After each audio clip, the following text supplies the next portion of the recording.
set for entertainment cabinets down in the lower level.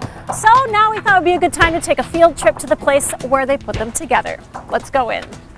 You know, we were thinking about doing one of these in our last kitchen. We got to try one of those at some point. Yeah, it's a great convenience. Yeah. Well, I'm here with Suzanne DeRusha. So Suzanne, what is the kind of the width and breadth of the cabinets that you guys offer?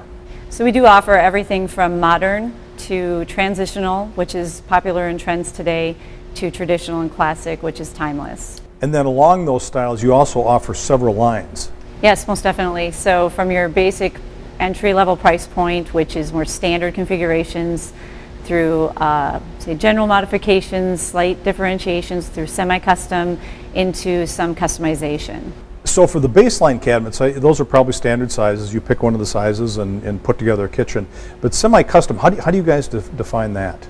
Well, semi-custom is a vague term.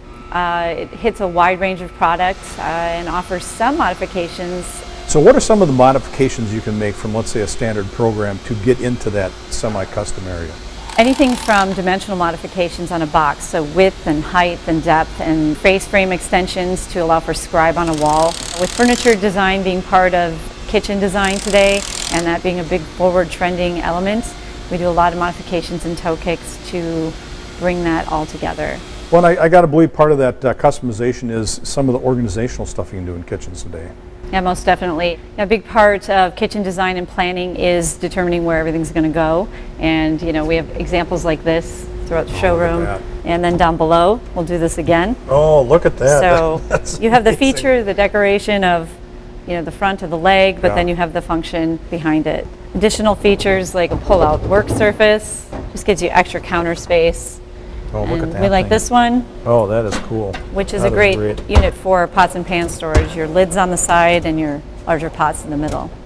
Another popular feature in kitchens when you have this handful of gook, which is a technical term, hands-free access to the waste bins. One of my favorite features in modifications and accessories is the food storage bins. Corner storage is also really essential in cabinets and kitchen design. This is one of the more advanced features with the blind corner storage. Another thing we've got to work into a project along with our pot fillers, one of these, what are these called? Bifold? Yeah, bifold lift door. Yeah, they are really nice. Gives you full access to the interior. It's a different design. It's European innovation, if you will. And it closes softly. Well, thanks so much for helping. Definitely important in a situation like this, especially when you have so many people. Right. So now once the design is all completed, then we go to the factory, and that's where we are right now with Andy Hoff. So Andy, before you do any assembly, you do what's first called an easel audit, right? Yes, so the easel audit is a process after finishing where we take those finished components and we're comparing them against a line standard.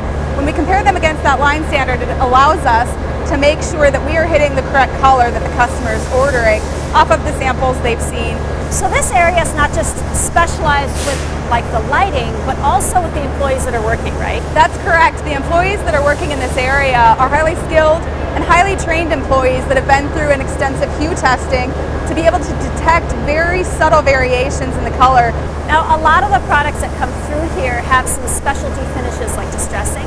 That's correct. Customers can choose options including distressing that give the product a legacy or antique type of look. It is a specialty, aged, really craftsmanship. The indications in the distressing are things such as dents, light sand through over the corners. And that's something that's done all by hand.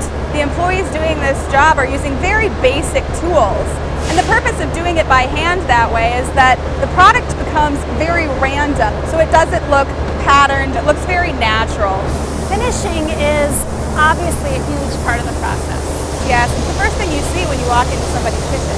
There's a wide range from just very basic stains and paints that you can choose from, as well as some of our specialty finishes. In the glaze process, it's a spray and we hand wipe that off. And you also offer some higher end, more specialty finishes. Yes, that's correct. Our employees in this department are really like artists. You'll see them walking around with their paintbrush in the back of their hair, and they're going through and highlighting some of the features of the profile of the door, which really accentuates the profile.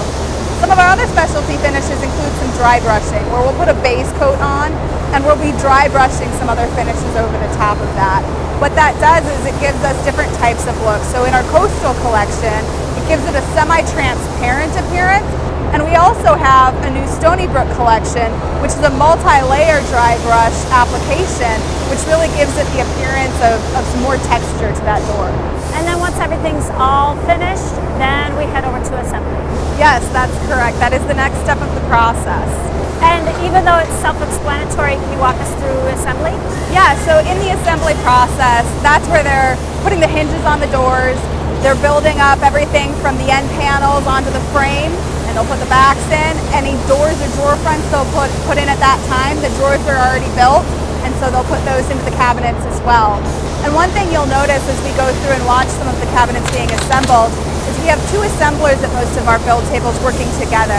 And the skill level really requires very little verbal communication between them. They're very coordinated at what they're doing, and you'll see a lot of non-verbal communication going on in that process. And it's a very, quick, very coordinated process between them. Now these are some of the pieces we're actually going to see in the house, right? That's correct, yes. So now you've customized these a little bit for us. So you want to talk about what you've done? Yes.